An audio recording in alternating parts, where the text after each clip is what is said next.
Presumably there was another wall in front of me on the far side of the bridge, the piston inside that bigger cylinder, and the point of my visit, the endless tower that is hell. The bridge itself was narrower than my arms could stretch to either side, a walking surface only about 1.5 yards wide. That would have been plenty, except for the fact that beneath the narrow span lay nothing but emptiness, a pit that extended down farther than I could see or even understand, with just enough flickering hell light to let me know how very, very far I'd be falling if I took a wrong step.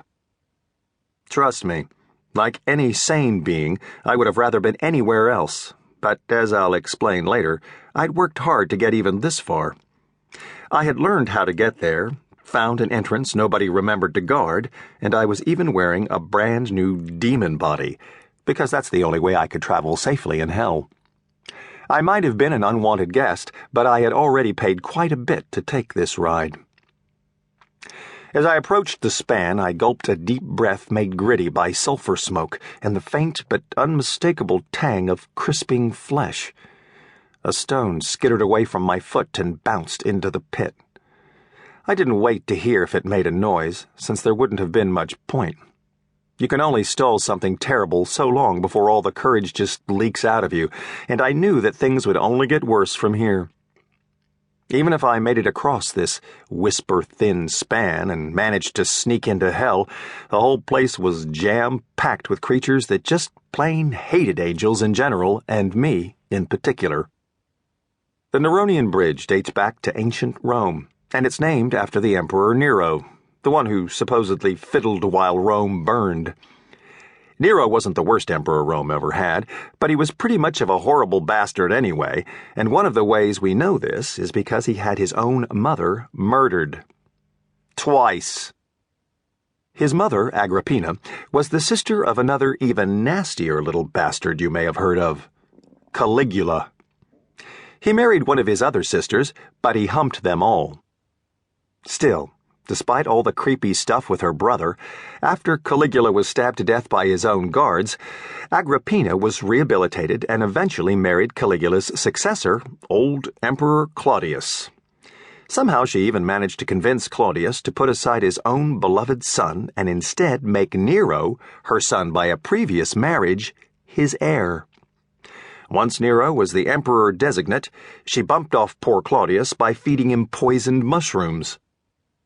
Clearly grateful for his mother's assistance in becoming the most powerful man in the world, Nero promptly turned around and ordered her killed.